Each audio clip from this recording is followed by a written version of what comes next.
Just like in the previous sections, before we dive into a new technology, let's actually learn what it's all about. So in this case, let's learn what MongoDB actually is, how it works, and a quick overview of how it compares to more traditional databases. And let's begin with a simple overview. So MongoDB is obviously a database, and it's a so-called NoSQL database. Now, some people also say NoSQL, but I'm just gonna keep saying NoSQL, alright? Now, the other type of database, which is sort of more traditional, is the relational database, which NoSQL is often compared to. Anyway, in Mongo, which we can also say instead of MongoDB, each database can contain one or more collections.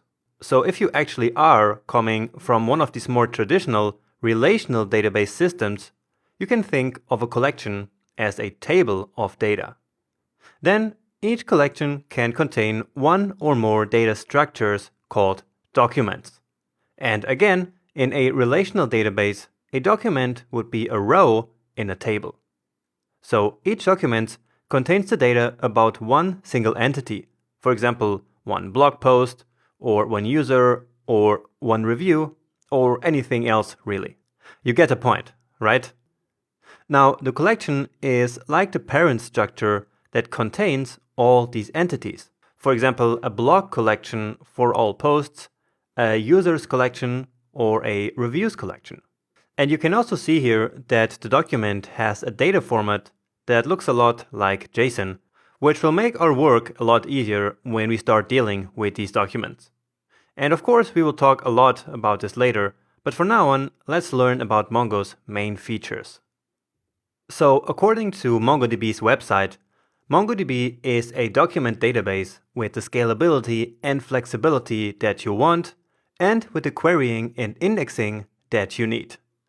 Now, that sounds a bit over the top, so let's try to understand what this actually means.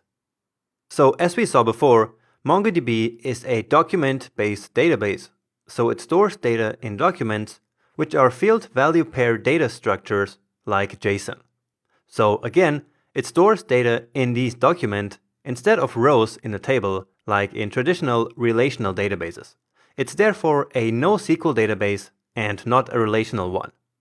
Also, MongoDB has built-in scalability, making it very easy to distribute data across multiple machines as your apps get more and more users and starts generating a ton of data.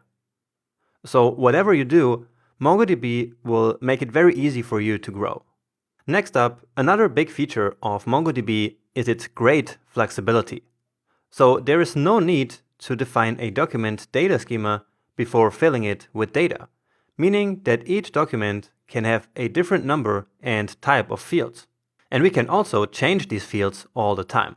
And all this is really in line with some real-world business situations and therefore can become pretty useful.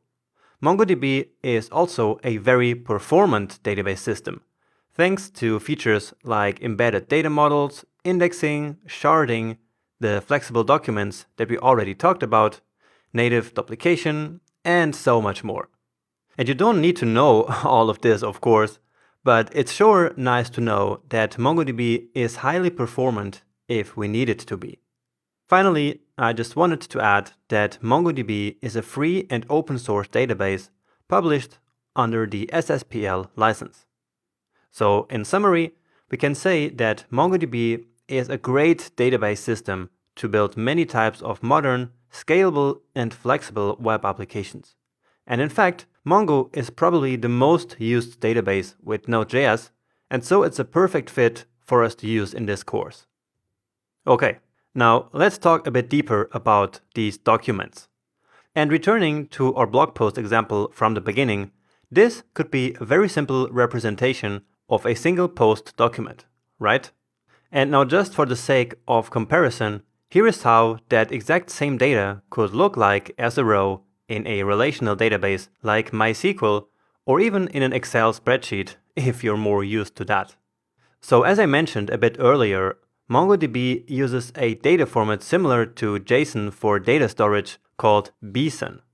It looks basically the same as JSON, but it's typed, meaning that all values will have a data type, such as string, boolean, date, integer, double, object, or more. We will learn all about this later in practice.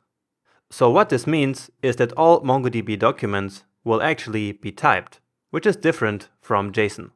Alright? Now, just like JSON, these BSON documents will also have fields, and data is stored in key value pairs. On the other hand, in a relational database, each field is called a column. So here again you can see how these databases arrange data in table structures, while our JSON data is so much more flexible.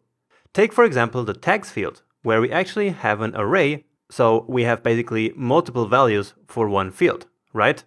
So MongoDB, space, and EV in this case.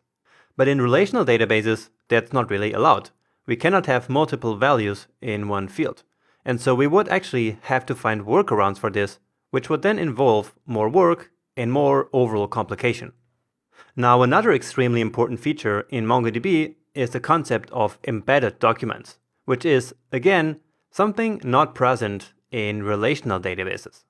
So in our comments field here, we have an array which contains 3 objects, one for each document, and each of them could actually be its own document, right? So just imagine we had a comments collection which contained a bunch of comment documents. Each of them could actually look exactly like this, so with an author and with the comment text. But instead of doing that, we include these comments right into the blog post document. So in other words, we embed the comment documents right into the post document.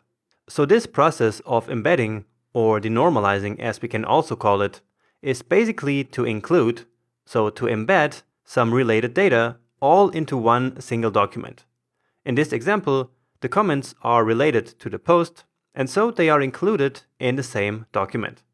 And this makes the database more performant in some situations, because this way it can be easier to read all the data that we need all at once. And this is something that we're going to talk about a lot when learning about data modeling, but for now, I hope that this still makes sense to you. Now, the opposite of embedding or denormalizing is normalizing, and that's how the data is always modeled in relational databases. So in that case, it's not possible to embed data, and so the solution is to create a whole new table for the comments and then join the tables by referencing to the ID field of the comments table. Now, we're not going to use relational databases in this course, but I believe it's still important to know the differences if you want to become a good backend developer. Anyway, and now just to finish, 2 more things about BSON documents. First, the maximum size for each document is currently 16 megabytes, but this might increase in the future. And second, each document contains a unique ID, which acts as the primary key of that document. It's automatically generated with the object ID data type each time there is a new document, and so we don't have to worry about it. Alright, and that should be a brief enough overview to get us started and to actually use MongoDB from the next lecture on. So let's move on now.